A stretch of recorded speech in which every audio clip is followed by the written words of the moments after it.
C'est Thierry Gandillo pour une page cinéma aujourd'hui.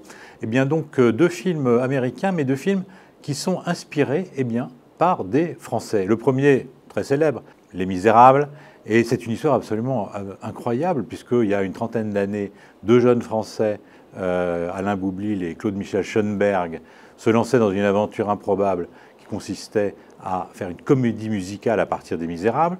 C'est repris en Angleterre, c'est repris à Broadway, c'est un succès inouï sur la planète entière, le plus long succès de l'histoire de la comédie musicale. Et voilà, aujourd'hui, c'est au cinéma. Et c'est devant la caméra de Tom Hooper, qui avait fait, vous en souvenez, le discours d'un roi. Si on aime la comédie musicale au cinéma, alors là, il faut y aller, il n'y a absolument aucun doute, c'est formidable. Bon, au début, évidemment, c'est un petit peu dur de voir Hugh Jackman, qu'on a vu dans X-Men, chanter « Je suis un bagnard » en tirant sur des cordes dans un cul de basse-fosse. Et puis finalement, on s'y fait. Alors, on s'y fait aussi beaucoup parce que Tom Hooper a demandé aux acteurs de chanter eux-mêmes. Donc c'est pas du playback, c'est du direct, donc ça donne une certaine fragilité, mais aussi une certaine intensité au spectacle. Alors on peut citer également Russell Crowe, vous savez, Gladiator, qui joue Javert. On peut citer, alors là, mes deux favoris, c'est les Thénardier. Donc c'est Sacha Baron Cohen et Helena Bonham Carter, ils sont absolument épatants. Nos deux petits Cosette et Marius sont charmants.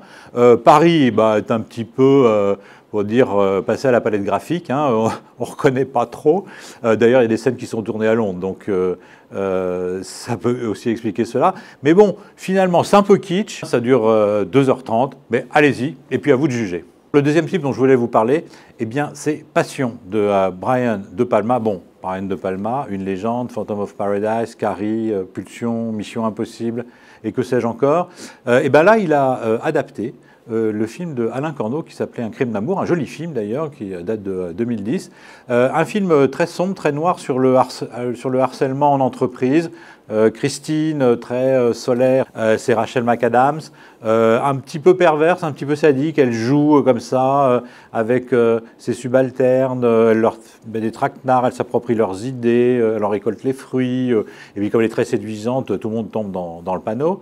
Et puis justement, Isabelle, c'est Noomi Rapace, elle c'est la brune ténébreuse, et elle est en admiration devant sa chef, mais en même temps, elle a son petit, quant à elle, elle aussi a son petit paquet de perversion à balancer à sa chef. Et donc finalement, on rentre dans un espèce d'engrenage, glissement progressif du plaisir sadique, et on ne sait plus très bien qui mène la danse, qui mène le jeu, qui a tué qui, parce qu'il y a un mort. Donc on retrouve alors la patte de Brian De Palma, formidable.